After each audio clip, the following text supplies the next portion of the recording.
ఉత్తరప్రదేశ్లో ఘోరం జరిగింది. ఓ బాబా ఏర్పాటు చేసిన ప్రవచనాల కార్యక్రమంలో భారీ తొక్కిసలాట జరిగింది. ఉత్తరప్రదేశ్లోని హాత్రాస్ జిల్లా ఫుల్లేరాయ్ గ్రామంలో జరిగిన ఈ తొక్కిసలాటలో 100 మందికి పైగా చనిపోయారు, 200 మందికి పైగా గాయపడ్డారు. వీరిలో ఎక్కువగా మహిళలు, చిన్నారులు ఉండడం విషాదకరం. పుణ్యం కోసం వెళితే ప్రాణమైపోయింది. మన దేశంలో సైన్స్ కంటే సోది చెప్పే బాబాగాళ్ల మీద నమ్మకం పెట్టుకుంటారు జనం. మాటకారతనం నేర్చిన ప్రతి ఒక్కడు బాబానే. అలాంటి మాటకారే ఈ బోలే బాబా కూడా. ఈయన బ్యాక్గ్రౌండ్ తెలిస్తే మేము కూడా బాబా అవతారం ఎత్తుతామంటారు. నిజమండి బాబు. ఎందుకంటే ఒకప్పుడు ఈయన పోలీసు, దొంగ బాబాలను జైల్లో వేసిన ఈయన ఇప్పుడు ఏకంగా బాబా అవతారం ఎత్తాడు. ఇక ఈ బోలే బాబా పేరు నారాయణ సాకార్. ఒకప్పుడు పోలీసు ఉన్నతాధికారులకు సెల్యూట్లు కొట్టిన ఈయన ఏకంగా సీఎంలనే పిలిపించుకునే రేంజ్కి ఎదిగాడంటే నమ్మండి. బాబా అవతారం ఎత్తాక నారాయణ సాకార్ హరి అని, సాకార్ విశ్వహరి అని పేరు పెట్టేసుకున్నాడు. ఇప్పుడు బోలే బాబా అయిపోయాడు. ఏకంగా శివుడి రూపం ఆయనేనంటూ జనం పొర్లు దండాలు పెడుతున్నారు. మరి ఎంతలా అంటే ఈయన ఇంటి దగ్గర ఉండే ఖాళీ కుర్చీకి కూడా 100 కిలోమీటర్ల దూరం నుంచి వచ్చి తమ వెర్రితో దండం పెట్టుకుని వెళుతుంటారు. ఆయన ఇంట్లో కనిపిస్తే చాలు ఏడుస్తూ పొర్లు దండాలు పెట్టుకుని ఏదో నిజంగానే పైనుంచి స్వామి వచ్చినట్లుగా భక్తులు పొలకరించిపోతారు. ఆయన నడుచుకుంటూ గేటు దాటి కారెక్కిపోతుంటే ఉదయాన్నే జనం నేల మీద పొర్లు దండాలు పెడుతూ ఉంటారు. ఆయన భార్య కనిపించిన దేవతామూర్తి అని మొక్కటం మొదలు పెట్టారు. ఇప్పుడు ఒంటరిగా వస్తే బాగోలేదని జంటగా పెళ్లాంతో వచ్చి మరీ ప్రవచనాలు చెబుతున్నాడు ఈ బోలే బాబా. మరి ఈ బాబాలేమి పుట్టుకతోనే దేవుడి అవతారంతో రారు కదా. మనోడు కూడా యూపీలోని యతా జిల్లా పతియాలి తాలూకా బహదూర్ గ్రామంలో పుట్టాడు. ఈయనకి నారాయణ సాకార్ అని పేరు పెట్టారు. ఇతని తండ్రి వ్యవసాయం చేసేవాడు. ఇతను కూడా వ్యవసాయం చేస్తూ చదువుకున్నాడు. తండ్రి దిగువ మధ్యతరగతి కావడంతో ఏదైనా ప్రభుత్వ ఉద్యోగం సంపాదించి జీవితాన్ని మెరుగుపరుచుకోవాలనుకున్నాడు. అలానే కష్టపడి చదివి పోలీసు ఉద్యోగం సంపాదించాడు. మొదట ఎస్ఐగా చాలా పోలీస్ స్టేషన్లో పనిచేశారు ఈయన. ఎంతో మంది సీనియర్లకు సెల్యూట్ కూడా కొట్టాడు. ఎన్నో మర్డర్ కేసులను ఛేదించాడు. ఆ తర్వాత ఇంటెలిజెన్స్ బ్యూరోలో చాలా కాలం పాటు పనిచేశాడు. మరి ఏం జరిగిందో ఏమో, దొంగ బాబాల ఇన్కమ్ చూసి కుళ్ళుకున్నాడో ఏమో కానీ 18 ఏళ్ల సర్వీస్ తర్వాత జీతం బోరు కొట్టేసిందనుకున్నాడు. వెంటనే 1990లో విఆర్ఎస్ తీసుకున్నాడు. ఇక ఈ గ్యాప్ లో బాబా అవతారం ఎత్తేందుకు అవసరమైన సిలబస్ మొత్తం చదువుకున్నాడు. భగవద్గీత, మహాభారతం, రామాయణం కథలు నేర్చుకుని ఇతరుల పుస్తకాలు చదివి తన గ్రామానికి చేరుకున్నాడు. అక్కడ భార్యతో కలిసి ఓ గుడిసేసుకున్నాడు. అక్కడ తనకు దేవుడు కనిపించాడని, అందుకే అన్ని వదిలేసి ఇలా బ్రతుకుతున్నానని తనను కలిసిన జనాలకు చెబుతూ ఉండేవాడు. పైగా కొత్తలో రేబన్ గ్లాసెస్ పెట్టి పైన నిలువు బొట్టు పెట్టుకుని వైట్ అండ్ వైట్ డ్రెస్ లో బాబాగా మారారు. ఇక ఈయన చూసి వచ్చిన వారందరికీ తనకు దేవుడు కనిపించి ఏం చెప్పాడంటే అంటూ కహానీలు చెప్పడం మొదలు పెట్టేవాడు. పాత పురాణ కథలకు తనదైన మాటకారితనం జోడించి చెబుతుంటే వెర్రి జనం చెవులు నెక్కబడుచుకొని వినడం మొదలు పెట్టారు. ఇలా మెల్లిగా 5 ఏళ్లలోనే ఏక్ నంబర్ బాబా అయ్యాడు నారాయణ సాకార్. మొదట చాలా స్టైలిష్ బాబాగా పేరు తెచ్చుకున్నాడు. కోట్ వేసుకుని టై కట్టుకుని మరి జనాలకు ప్రవచనాలు చెప్పడం మొదలు పెట్టాడు. ఇక ఆ ప్రవచనాల్లో ఏముంటుందంటే ఎంతసేపు ఆత్మ, పరమాత్మ, పుణ్యం, పాపం అంటూ చెబుతూ ఉంటాడు. ఈయన ఫేమస్ డైలాగ్ కూడా ఒకటి ఉంది. ఇలాంటివి మన వాళ్ళు ఎంతో మంది దొంగ బాబాల దగ్గర విన్నదే.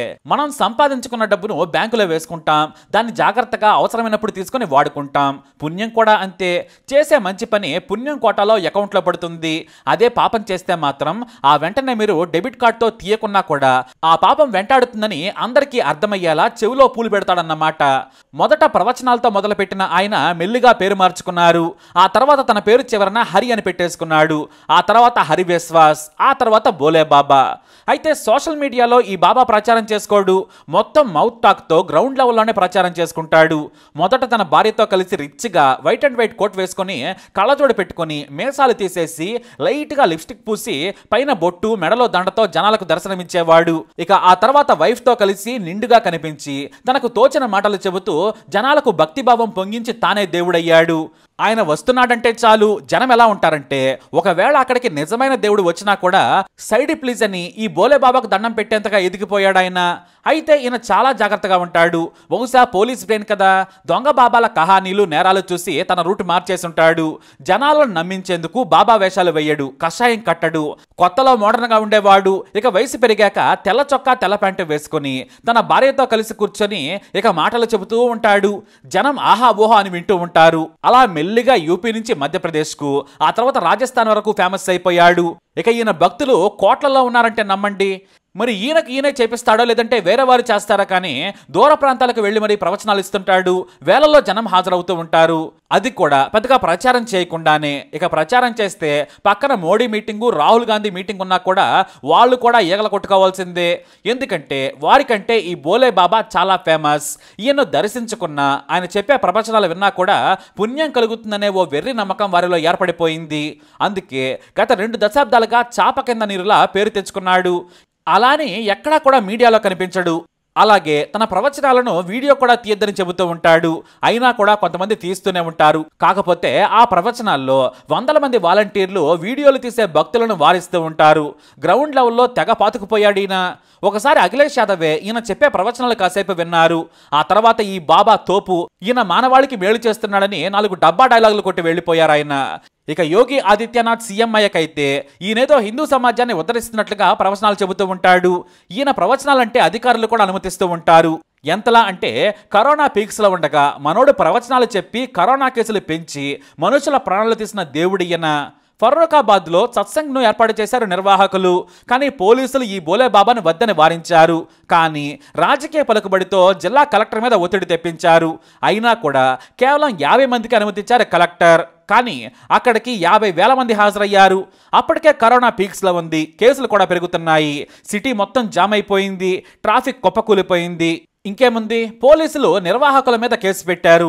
బాబానేమో వదిలేశారు. ఈ వ్యవహారంపై తీవ్రమైన విమర్శలు కూడా ఎదుర్కొంది యోగి సర్కారు. ఇక ఆ తర్వాత బోలే బాబా ఎక్కడ సత్సంగ్ ఏర్పాటు చేసినా కూడా వేలాది మంది భక్తులు వెళుతూ ఉంటారు. తాజాగా హాత్రాస్ జిల్లాలో ఓ ఆధ్యాత్మిక సంస్థ సత్సంగ్ ఏర్పాటు చేసింది. ఫుల్లేరాయ్ గ్రామంలో శివారాధన ఉంటుందని ప్రచారం చేశారు. ఆ తర్వాత బోలే బాబా కూడా వస్తున్నారని, ఆయన గొప్ప ప్రవచనాలు ఇస్తారని నిర్వాహకులు ప్రచారం చేశారు. ఆ తర్వాత భజన కూడా ఉంటుందని స్థానికంగా ప్రచారం చేసుకున్నారు. భక్తులందరూ రావాలని, తాగునీటి వసతి, భోజన వసతి కూడా ఏర్పాటు చేస్తున్నామని తెలియజేశారు. స్థానిక సబ్ డివిజనల్ ఆఫీసర్ దగ్గర అనుమతి కూడా తీసుకున్నారు. అంతేకాదు పోలీసు రక్షణ కావాలని కోరారు. మహా అయితే 5,000 మంది వస్తారులే అని మొదట చెప్పారు. దీంతో అనుమతి ఇచ్చారు. పోలీసులు కూడా భద్రతా ఏర్పాట్లు చేసుకున్నారు. కట్ చేస్తే 20,000 మంది హాజరయ్యారు. అది కూడా పెద్దగా ప్రచారం చేయకుండానే. బోలే బాబాను దగ్గర నుంచి చూసేందుకు అప్పటికే జనం తొక్కుకుంటూ ఉన్నారు. జనం ముందుకు వెళ్లేందుకు ప్రయత్నించగా పోలీసులు చాలాసార్లు వారించారు. వాలంటీర్లను కూడా అలర్ట్ చేశారు. అప్పటి వరకు కామ్గా శివారాధన, భజన జరిగింది.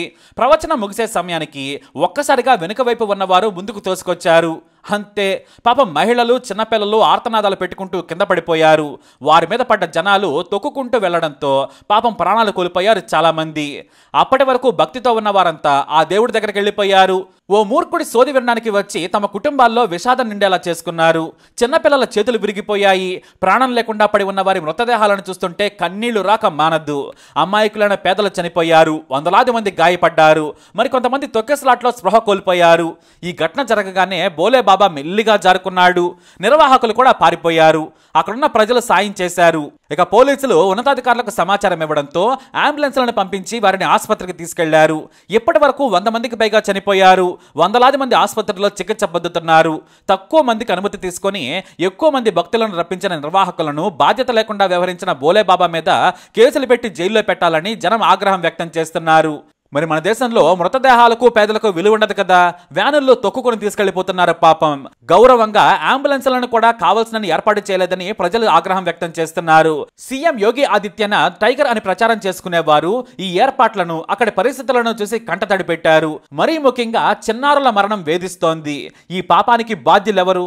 పేదల ప్రాణాలకు విలువ ఉంటుందా అంటే ఉండదు. 4 రోజులైతే అంతా మరిచిపోతారు. అలాగే జూలై 4న కూడా ఈ బోలే బాబా మరో కార్యక్రమానికి కూడా ఏర్పాట్లు జరిగాయి. బహుశా పోలీసుల భయానికి దాన్ని వాయిదా వేసుకుని దాక్కుంటాడు అనడంలో సందేహమే లేదు. మానవ రూపంలో ఉన్నవాడు మనిషే. వాడెవడైనా సరే వేషం మార్చినంత మాత్రాన, కథలు చెప్పినంత మాత్రాన దేవుడు కానే కాదు. మనకంటే గొప్పవాడు అసలు కాదని ఈ జనం ఎప్పుడు అర్థం చేసుకుంటారో తెలియక తలలు పట్టుకుంటున్నారు మేధావులు. ప్రజల గుడ్డి ఆరాధ్య భావమే వాళ్ళను గొప్పవారిని చేస్తోంది. సామాన్యులను వెర్రి పుష్పాలను చేస్తోంది. ఈ ఘోరకలికి బాధ్యులెవరు? మీరే చెప్పాలి. ఈ వీడియో అప్డేట్స్ కోసం మా ఈ ఛానల్ ఫాలో అవ్వండి. అలాగే తప్పకుండా సబ్స్క్రైబ్ చేసుకోండి.